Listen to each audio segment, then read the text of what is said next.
It used to be Orange County was Republican like the Pope is Catholic. Well, not so much anymore. The GOP's lead in voter registration is shrinking, and last year Hillary Clinton carried Orange County. First time a Democratic presidential candidate did that in 80 years. So with most of California already blue, Democrats are targeting one of the last GOP bastions, 4 OC congressional districts. Can they pull it off, or is this a bridge too far? Here to discuss, Democratic political consultant Melahat Rafiei and former State Assembly Republican leader and former OC Republican Party chairman Scott Baugh, right now on Inside OC. Inside OC is brought to you by... Each new community 5 Point brings to life represents a promise delivered. Great neighborhoods are more than just places to live, they are places to connect. 5 Point is a proud sponsor of public television and community programming.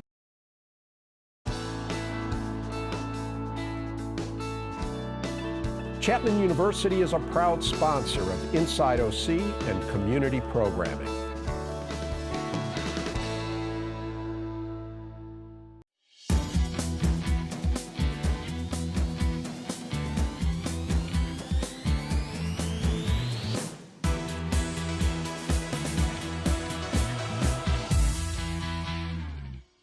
Smoking a joint in Compton, you're going to be stopped. You're smoking a joint in Malibu, no one's going to bother you. Yeah. Hi, I'm Rick Reiff, and I'm talking with Melahat Rafiei and Scott Baugh. Welcome back to both of you. Good to have you on. Good to be here. We don't have anything to talk about. Politics in Orange County, I mean, really, what's there to say? But no, seriously, I want to talk a lot of politics with the two of you, with the main focus on these 4 congressional races. But before we really get going on that, Scott, your own plans. I mean, you have kind of thrown your hat into the ring, right? Explain. I mean, Dana Rohrabacher, Republican incumbent in Huntington Beach.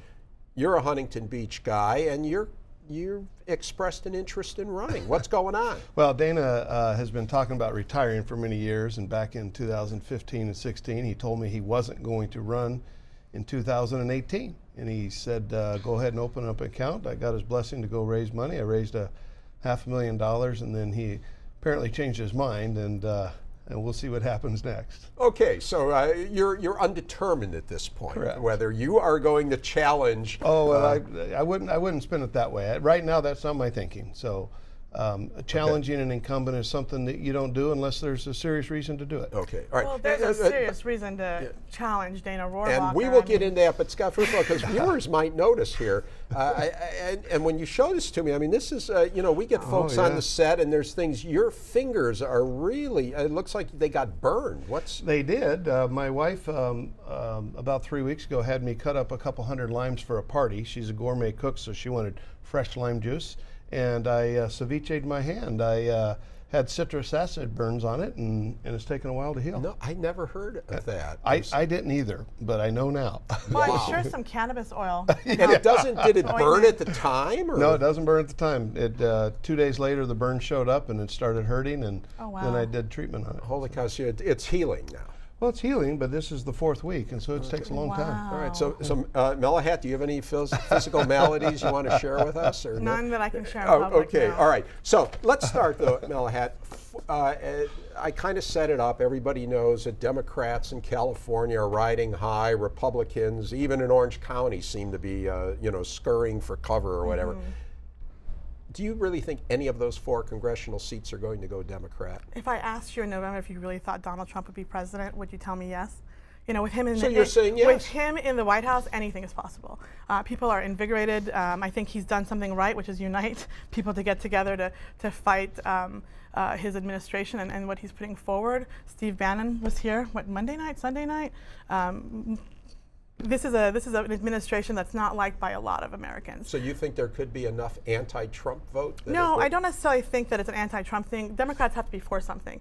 And our message is about action. It isn't just about giving you some words that might make sense from Berkeley to Irvine. Okay, it's about action and what we're going to do. Is it possible? Yes, it's possible. Is it probable? It'll be harder because of the gerrymandering of these seats. I used to say that if Jesus Christ came down and ran as a Democrat in Orange County, even against Dana Rohrabacher, where some of the voters think it's a woman because his name is Dana, he would have a hard time winning.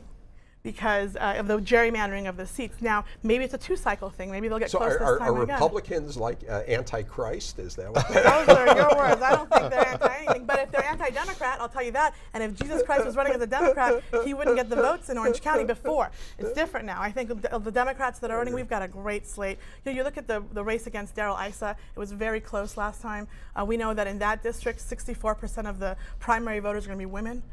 We know who's going to come out and vote. And the obvious is, yes, Hillary Clinton carried Orange County. First time a Democrat's carried it since 1936.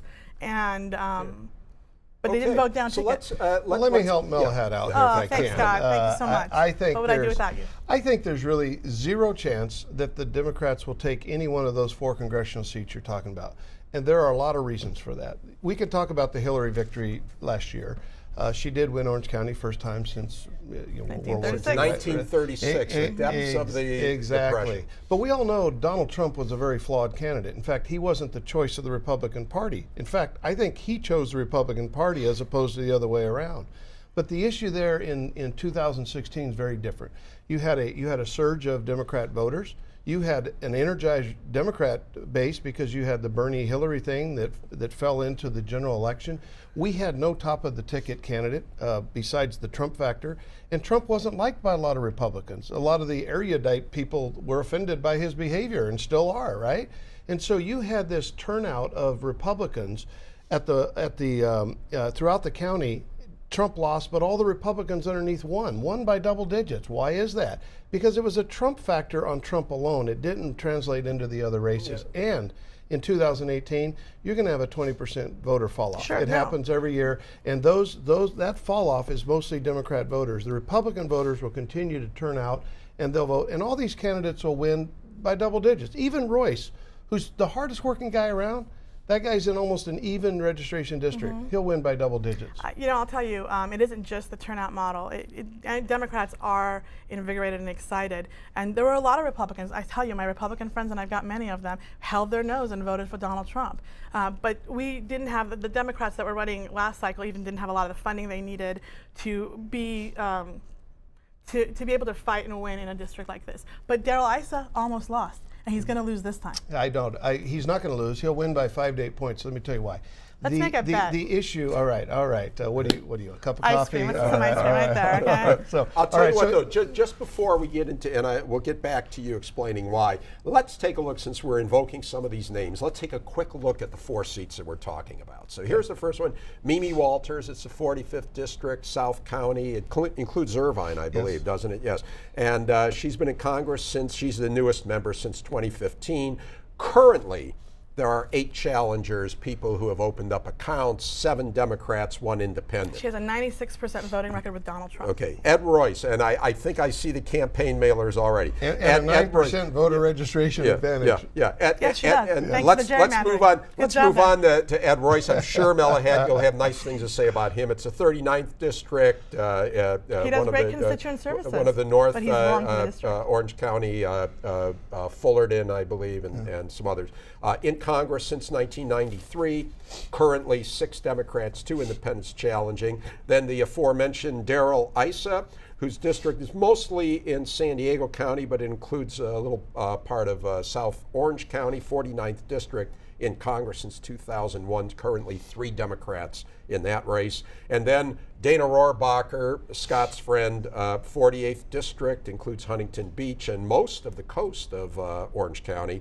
He's been in Congress since 1989. Wow. And look at this field already: 7 Democrats, 2 Republicans if you count Scott, 1 Libertarian, 1 Independent. Well, I'd like to count so that's Scott. the lineup. I'd like to count Scott because I believe, and I've known you for years and I have a lot of respect for you, I believe you believe in science. I believe that you think that it's important for people to have access to health care. I believe you believe a lot of things that are not currently in the mindset of the representative from that district. Thank you for your vote of confidence. Should you choose to give the voters in Orange County a sane person to vote for, I think you'd be very successful. But that's, again, these seats are so gerrymandered that your DNC member is thinking that Scott should run for this Melahat, because Democrats may have a mention harder of the time. name Dana Rohrabacher really gets you. And of course, it does. I have to say, I've known some Republicans that name has done that too. But the guy wins all the time Because of the district. And wins by double digits. Because of the district, not because of his policy or anything he's bringing that back. district produced a victory for Hillary. So the district is interesting, but that was a Trump issue. But you're talking Dana about won by voters. 17% in the same election that Trump lost to Hillary. And there's another factor that Melahat's not considering here. And that is that you have so many Democrats with enough money, by the way, which is unusual. This time it's around, unusual yes. this time around, Yes. that they're going to beat each other up so badly.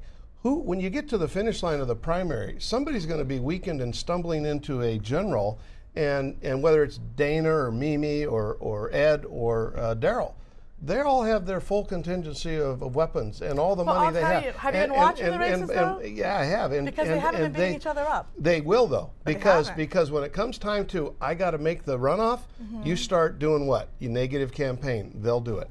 Yeah, so what about that argument? There are a lot of, are there, as you know, in your party, there's been some talk like, enthusiasm is good, but 23 candidates or so in these 4 seats. I think I added it up right. It's about 20, 30, 22, actually, 23. When you look like at it, that. there's about 30 people running for Congress in Orange County, which hasn't All right. happened before. Okay, so I'm saying that, is that just too many? And do you get into the situation that nobody gets the ID, they beat each other up, and maybe, how about 2 Republicans getting into one of these races? Well, Scott, you can talk about that, but I'll tell you, I'm never the kind of person who's going to tell you we should limit democracy. The more people we have as part of the conversation, the more people talking about the different issues that are facing voters, the better it will be for whoever gets elected. That is true. That is absolutely true. And it goes You agreed against on something. It goes against We this agree on notion. a lot of things. It We goes. both think Dana Rohrabacher should retire. He just won't say it. It goes against the notion that there are party kings and queens that make things happen. It's like, no, democracy thrives here and it's all healthy. Yeah. So talking about that healthy democracy, let's a little bigger picture here. There is a schism in both parties, okay? And to use a shorthand, in the Republican Party, it's the pro-Trump and the anti-Trump, or the Bannon and the establishment, or however you want to describe it. And of course in the Democrat Party, and I think we're still seeing it play out, it's Hillary and Bernie. It's the establishment Democrats against the more progressive, even left-leaning Democrats. So let's talk, Melahat, first about your party, and feel free to comment about the schism in there. I guess, how bad is it, and is it worse in the Democrat Party or the Republican Party? I don't think it's worse than either party. I think this is what parties are all about. It's like having a family. You're going to argue about things. And again, the more conversations we have, the less lockstep we are. And Republicans are much better at this. They are much better at voting, regardless of how much they support the candidate or not, and just falling in line. Democrats, we think a lot. We want to bring everybody in. Everyone's opinion's important. Like Republicans don't think a lot, right? And well, you took that where you wanted to take it, sir. But no, there's a divide, absolutely, because people are passionate. People are engaged, and that's how it should be. But at the end of the day, you'll see people falling in line behind the endorsed candidates. I guarantee you, whoever the primary winner is in any of those 4 districts, you will get support from the other candidates. That's how it's going to work. They will, no doubt, but they'll be wounded, and they'll bicker amongst each other. But there's a broader point here, and that is that whoever survives, you have to look at what's on the agenda for the fall. It's not Donald Trump; he's not on the ballot. But I tell you what will be on the ballot: a repeal of the gas tax. That'll be very popular. That's not a repeal of the tax. They're trying to repeal state senator for doing his job, and that's well, not they'll do calling that on too. that. But the gas tax repeal will be on the ballot next fall. Also, Donald Trump's tax cuts here that are going to go through. You have the stock market approaching 24,000. You have unemployment at record lows. You have a tax cut that's going to come on that is driving, with all due respect to your opinion, it's driving this stock market increase, and you're going to have record unemployment and record employment. And that's going to carry you into the 2018 You mean elections. record low unemployment and Yeah. record high employment? Exactly Okay. right. Exactly right. All right. I mean, historically, we know what happens in midterms. It's just what's been going on, and we're looking forward to that. I think it's time for Americans to rise up, and they are rising up. It's going to not just be in California and in Orange County, which does seem to be the heart of the resistance because we have these targeted seats. We need to win 24 seats to flip that house and take that house back and impeach Donald Trump. And not one will come out of Orange County. I think at least one, if not more. So Scott, let's talk a little more about the Trump factor, and it looks as though these 4 Republicans, or at least a majority, I think all four of them, have sort of taken positions that indicate they are sensitive to the fact they're in California and they're on a little different terrain than Ohio or even Michigan or certainly the South.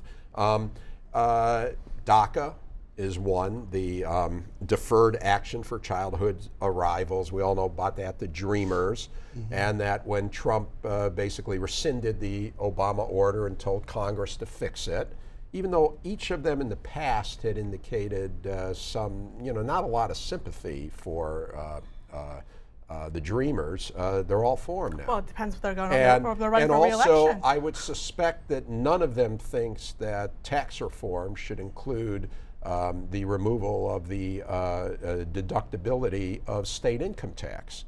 So are they kind of having, in other words, what I'm asking in a long-winded way, are they walking a tightrope where they have to take positions that are contrary to Donald Trump in order to get reelected? I think some of your premises are incorrect. I mean, on SALT, the deductions, I think they're going to support the package. It'll probably be phased in, so the impact will be different. But Obama brought this in, we believe, unconstitutionally. It's been thrown back to Congress to fix it. And so whether you fall here or here or here on that spectrum, it's going to be fixed by Congress because that's where it needs to be fixed.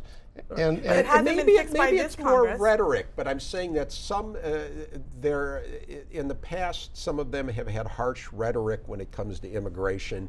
And on this Dreamer thing, they seem to be much more understanding, sympathetic, protective of the Dreamers, and that sort of thing. And I don't know that you find that with Dana. Dana's been pretty consistent on all that, Okay. I haven't really looked I at think it both yet. Royce and Mimi are on record as being rather open to. It's just so hard to have this conversation about being sympathetic to people who have lived their whole lives here. That's the least that they can do. These are some of the most productive members of our society, and they're being treated as though they're criminals. So the least that can happen is that and again, I don't think these are bad people. I mean, Dana Rohrabacher maybe, but I don't think that they're, maybe Darrell Issa, but like again, they're probably decent human beings. And when you start thinking about it, how many folks do you know that are affected by this? We don't live in an entirely gated community where we are not affected by what happens to those children. Let's be fair here. Neither party has addressed this issue. Republicans have been in charge of Congress for a long time and could have. Let me finish. The Democrats, and I hear from a lot of them because I have many friends who are Democrats, they don't want to fix it because they're content to let this problem wallow with Republicans, right? And so both parties are guilty at failing to address this issue, and both parties should address the issue. It should be addressed. But the Republicans have had years to try to repeal and then repair, and then couldn't do anything with Obamacare. They really can't be consistent on immigration because they do have a hard line. And you can't be anti-immigrant when you're in California. You cannot get elected and be anti-immigrant in California, and they're learning that. Okay, and it does sound like they're learning that. But let's go to. They got a lot more to learn. All right. On the flip side, Okay. Melahat, the gas tax. Scott mentioned that. You mean the infrastructure tax? To Call build it the the- California infrastructure that all we've right. been lacking for all these years? Infrastructure tax, gas tax, with emphasis on the word tax. Okay, so as you know, there's this recall effort against Josh Newman, Senator Newman? recently, who was just on this show, by the way, the newly elected state senator, and the Republicans seem quite confident that in Orange County, at least, that's going to be a great issue for them, and that will hurt Democrats in Orange County, if not in much of the rest of the state. You mean How on do the feel about recall that? or on No, the well, I'm election? talking about the gas tax, the repeal of the gas tax, and that this will help the Republicans. Sure. Well, everywhere. it's all they got.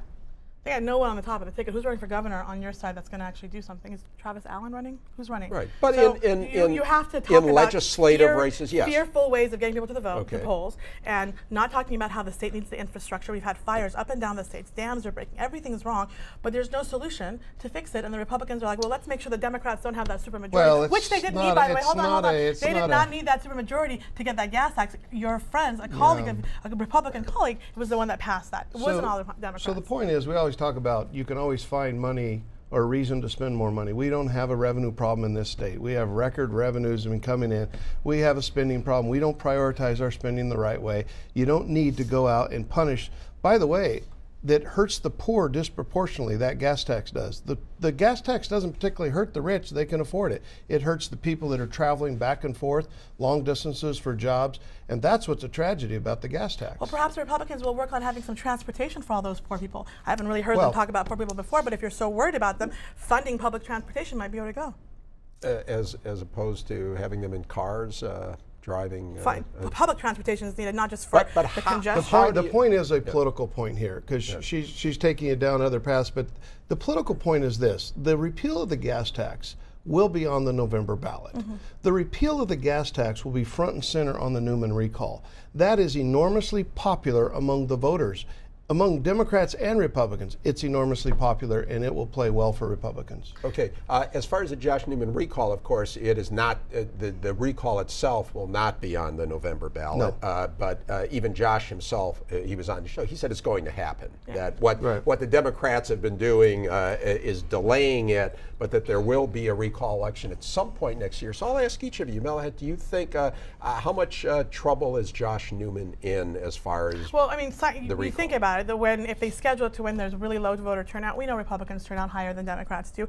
That some of the Democrats are working 2 jobs. They can't make it out to vote. They're not as diligent as turning in their vote by mail ballots. So this is not great. They're trying to recall a senator for doing his job, and they're attaching it to this gas tax that had nothing to do with Josh and nothing to do with the supermajority, and they're lying to voters. That's the only way the Republicans get folks to sign these sign their signature on this, because they're lying to them. There's going to be a lot of activity in North Orange County with the recall efforts against Senator Newman, with all of these fine Democrats running against Ed Royce, with the supervisor's race up there, because we have an 8-point Democratic advantage in that district that is being vacated.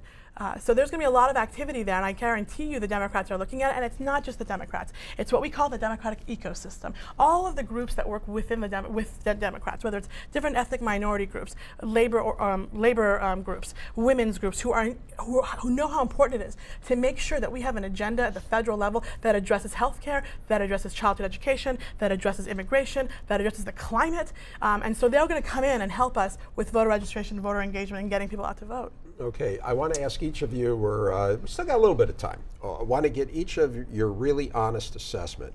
Scott, as you look at it, what is the biggest weakness right now as you see it in the Republican Party as far as electability and that sort of thing? And the same with the Democrat, I guess a question would be, where do you think maybe they're sowing seeds for their own problems down the road?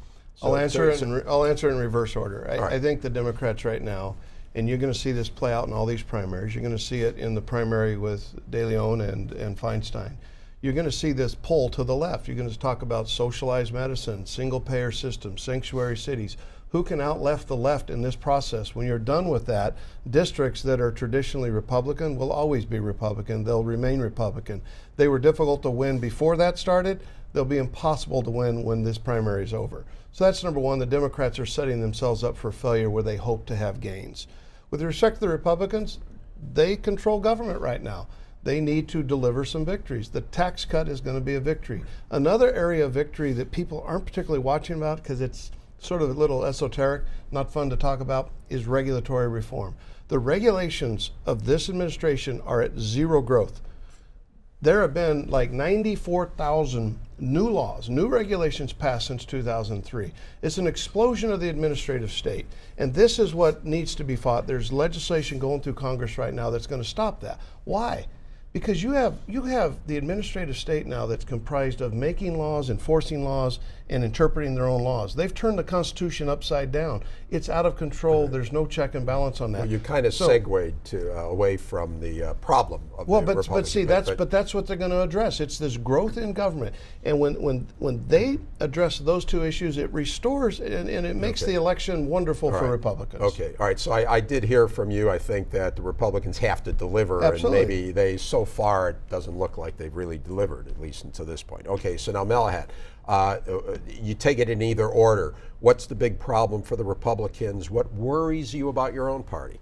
Oh, the big problem with the Republicans is the orange buffoon in the White House. I mean, Donald Trump is the problem for the Republicans. And he may not be on the ballot, but just like Barack Obama wasn't on the ballot in the midterms and people came out because they didn't like what he was doing, vote are going to come out against Donald Trump. It's a referendum on him when we win the House back. The Democratic Party is like what our problem has kind of always been. You know, we sometimes have a hard time focusing, and everyone wants to know what our message is. And what I've heard is the message is in our action. It's about talking to voters, not just when it's time. There are no off years. And for our issues, it isn't just about what comes up on the ballot. It's about the daily lives of working Americans and what they have to face. Whether it's, you're worried about the gas tax. We're talking about completely no funding for child care, health care. It isn't universal socialized medicine. It's making sure that everybody has access to health care so that when you're sick and your hands get ceviche'd, you can go and see a doctor for it. Scott, did you have any how did the healthcare system work for you on your ceviche? It was largely not useful. They just had to heal. I think cannabis oil. We'll go back to that later. Yes, we'll do that. Well, I think, and so, folks, this has been a great conversation, and thanks for coming on with the analysis. And Scott, we'll keep tabs on you to see what your plans are. And Dana Rohrabacher has an open invitation to come on the show. That's it for now. Thanks again to my guests, Melahat Rafiei and Scott Baugh. And Dana has been on the show in the past. You can watch the show and past shows by going to pbssocal.org or rickreiff.com. You can also catch our shows and our post-show open mic chatter on YouTube. And follow us on Facebook, Twitter, and Instagram. Thanks for watching. We'll see you again on Inside OC.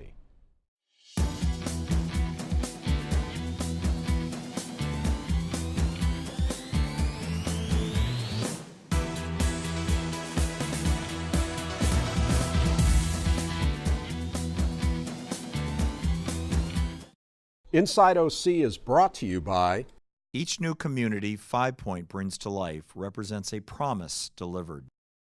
Great neighborhoods are more than just places to live, they are places to connect. 5 Point is a proud sponsor of public television and community programming. Memorial Care is transforming the way healthcare is delivered, keeping our communities and businesses healthy by guiding them on the path to wellness with easily accessible hospitals, physician offices, and outpatient centers. Memorial Care, leading the way.